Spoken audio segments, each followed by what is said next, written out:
How are you doing? Take a little bit of time here and talk about socialization. One of the interesting things about socialization, when you start to really think about it and look at the definition and whatnot, is that socialization it involves kind of a teaching-learning dynamic. Okay, socialization, we'll talk about this in a second, is the process of essentially learning how to be a part of a group, a society, a culture, whatever. Okay, when you think about youth sports, for example, you're talking about the coach being the individual that is sort of ushering in these young athletes into the world of sports. Okay, so as we, understanding socialization and the things that occur within the institution of sport, if we say that sport is this wonderful thing that teaches these norms and values, kind of an extension of the classroom, and obviously we can see in that process how socialization plays into that. Well, then what becomes really important is this whole idea of coaching and the roles that are going to be associated with coaching. Because when we talk about down here, when we talk about manifest and latent functions, okay, and this kind of comes out of structural functionalism, and a manifest function is something that you anticipate to happen. Okay, so let's say you're part of the Set a Good Example program at Bel Air Recreation with the youth coaches. It's the SAGE model, as they say, set a good example, right? And so you're part of that, and you know explicitly that as a coach, you're going to be involved in teaching kids sportsmanship or good sporting behavior or how to deal with losses, respect, those types of things. That's the manifest function of the coach at that moment in that particular aspect of youth sport. A latent function is something that it's kind of an unanticipated consequence. And this is where we get into the whole idea of the coach kind of do as I say, not as I do. Coaches are role models, but when coaches get in trouble away from the field or the court or the ice or whatever, people in the community, other coaches and athletes see that, and that is going to impact them. Okay, so manifest and latent functions are associated with this whole idea of socialization and how we learn to be a part of something. Well, okay, the thing that's very important about learning and social development is that it's an active process. What does that mean? It's not just you're told something, you internalize it, and then that's it. Active in that social life is not static. It's a dynamic process with a lot of fluidity, and we're constantly interacting with other people, and so our development as people can take many different forms. All right, and so the more people that we interact with, especially the younger that we are, we start to pick up things, social cues, as it were, from these other individuals, and they teach us how to be a part of the social environment. They teach us how to be an American. They teach us how to be someone who's graceful in defeat in the world of sport, those types of things. Well, and what that does is it's a cumulative effect. If you kind of think of the small snowball rolling down the hill, well, that's an active process that occurs throughout the entire life of that snowball. Well, apply that model to people. We're constantly learning, not just new software programs or things like that, but we're constantly evaluating and reevaluating what's it mean to be a sports fan? What's it mean to be a coach? What does it mean to be an athlete?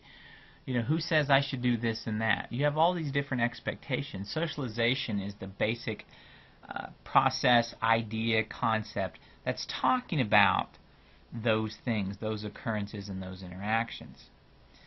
Oftentimes when you talk about socialization, one of the most important things in a traditional sociology sense, and we don't need to spend a ton of time on it, but I'd be remiss if I didn't talk about it, is this whole nature versus nurture argument. And the idea is, as people, are we born with instincts, or do we learn everything?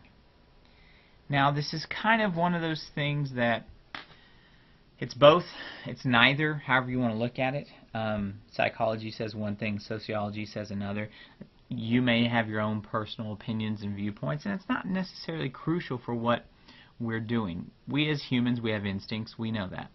We also learn what is considered right and wrong, because those concepts of right and wrong are constantly changing. And those of you that are involved with athletics, or you can just kind of think intuitively about athletics, each coach that you interact with is going to teach you something a little bit differently.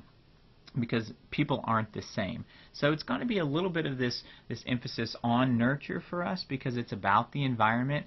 And we, in this particular class and course, what we're focusing on is the idea that the coach is someone that's part of that environment that has a dramatic impact, whether good or bad, positive or negative, on the athletes, on the community members, on other coaches.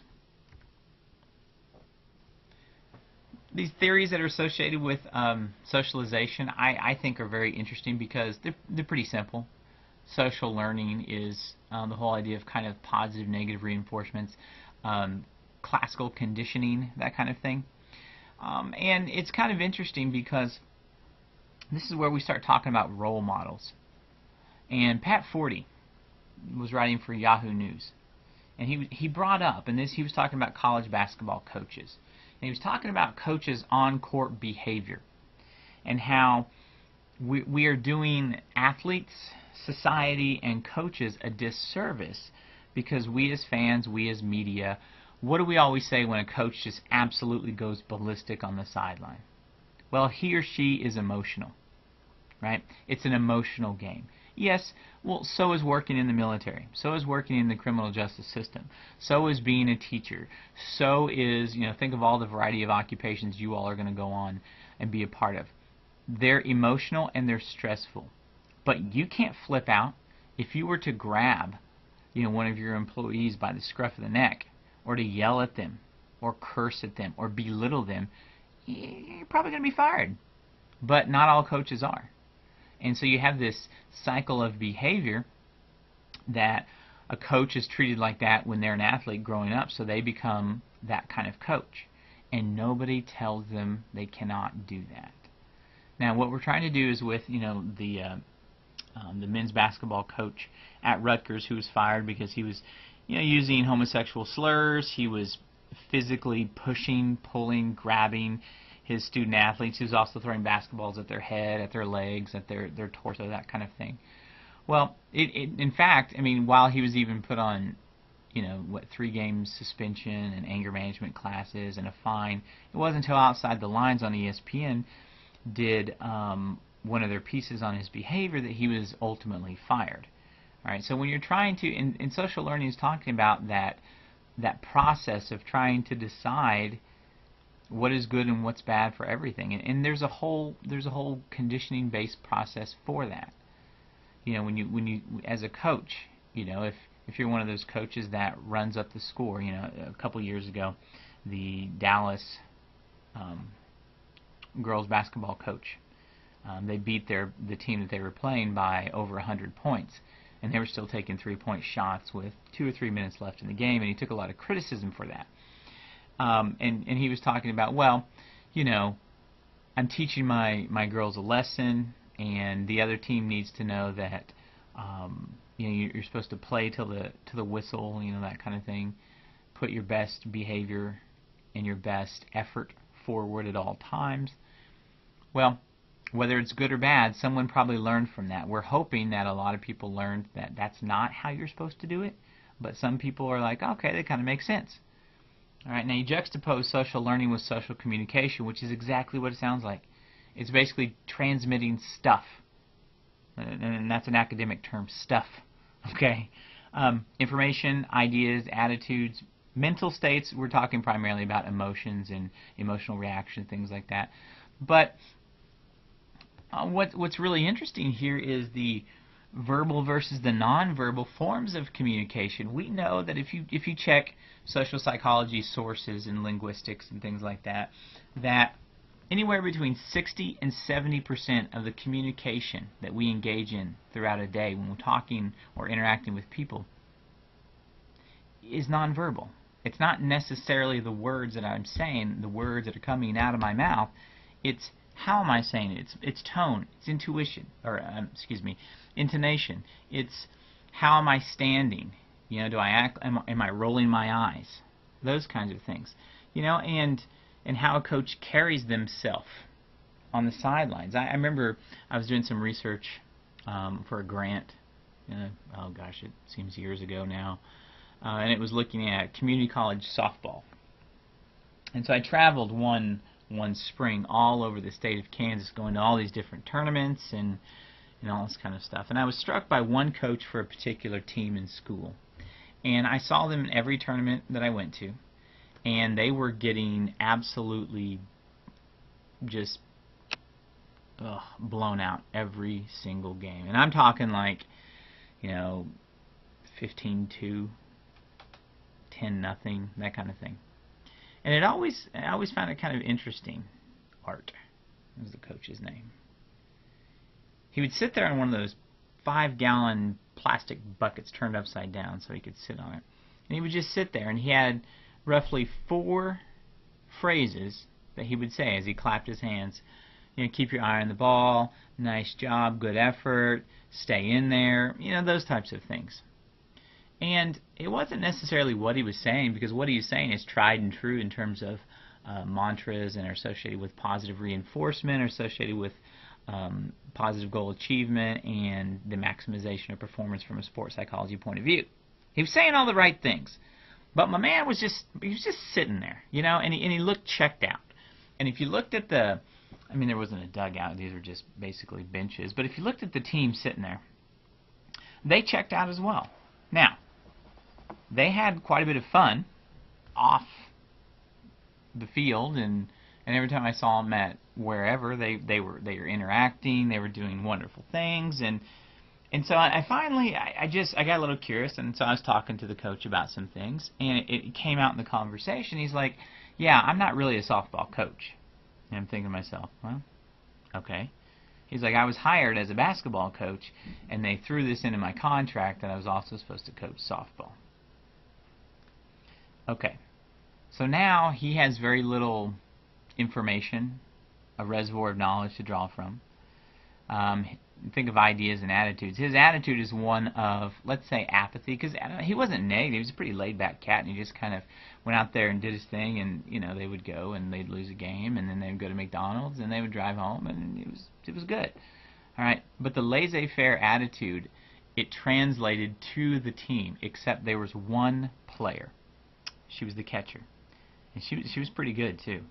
And she was visibly upset all the time. She wasn't saying anything, but it was how she was doing things. All right, and so that nonverbal form of communication tells us a lot. And if you're working with coaches, one of the things you're going to work with is it's called impression management.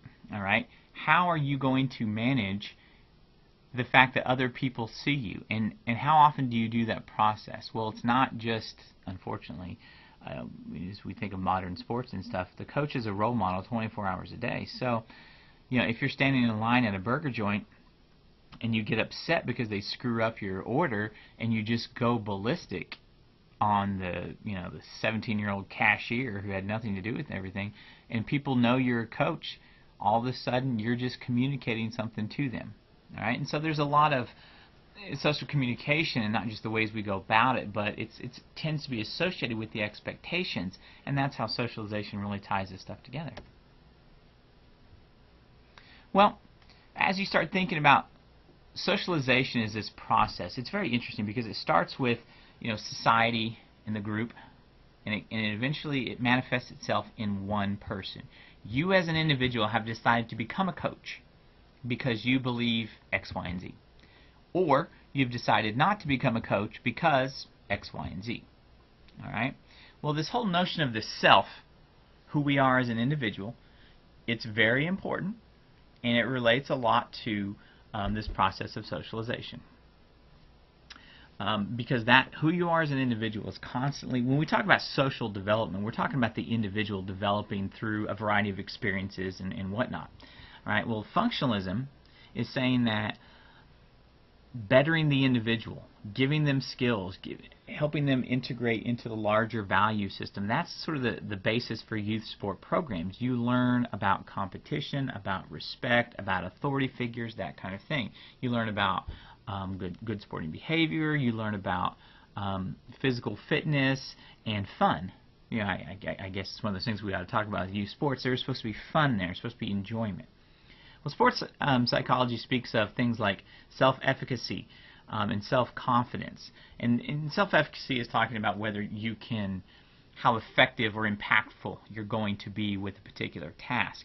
And when we talk about in the world of sports psychology, you have self-confidence, but it tends to be more sport-specific self-confidence. I believe that as an athlete I can do this, this, and this. And then self-esteem, obviously, you have different forms of self-esteem, but the global self-esteem is your overall sense of who you are as a person. And you're pretty good at everything, you're pretty happy with yourself, or you think you could be better at other things. Alright, so we know that the self and who we are as an individual and the development of us is very important. Symbolic interaction says that the self is actually a combination of all these different things. Alright, it's multifaceted, meaning many faces. Alright, if you think of a really nice cut diamond, you have all those little facets or faces on the diamond, and that's kind of what the self is. It's this, let's extend the metaphor here. It's this little diamond that represents who we are holistically as a person. Okay, well, each face or facet of the self is related to the roles that we play throughout the day. So currently you are a student. Well, let's say you're a coach, okay? Well, that's going to be another facet of who you are. Oftentimes we say the facet of your personality, but we're not necessarily really talking about the personality. We're more or less, it's kind of a misnomer, we're more or less talking about who we are as a self. And like I said before, your mothers, daughters, your sons and fathers, your best friend, maybe you're a sibling, you're a student, you're an employee, you're a game manager, some of you may or may not be coaches. Those are all the different things, right? And so those are the roles that you play throughout the day. Each role that you play is associated with an expectation. As a coach, you're supposed to do what? And then fill in the blank. It's rhetorical, by the way. But if you're a youth sport coach, then the focus is supposed to be on fun and individual development. Well, if you're a professional coach, most likely it's going to be on wins and losses and how you go about doing that and achieving some modicum of success. Well, those expectations, who are they defined by? Well, they're defined by society, and I know that's very amorphous and gray and doesn't provide a lot of saliency when you start thinking about the world as this individual thing, but it's that you and I, we operate in this world that has all these expectations that we don't necessarily define or set up. What constitutes the idea of education? Well, in this particular class, I decide that, not you. Alright, and so I tell you what you need to learn, I tell you how to go about doing it, and that sounds very negative and malicious and it's not meant to, but the idea is that for us as an individual, ourself to develop, that process is oftentimes aided by other people, other groups, culture, society, etc. That then becomes very important because the coach is part of this process of sport. And sport is a culmination of all these different things. We learn right and wrong. Now, is it the same as right and wrong that you might learn in religion or in the family or in terms of the law? No, but it's a process. It's not, the content changes, but you learn basically how to be a part of something. And what structural functionalism is saying is that, okay, sport and its relationship with the whole idea of socialization is that the coach is the person that's really important in transmitting all of these positive behavioral outcomes and all of the integration. The individual learns how to be a part of a team. Well, why is that so darn important?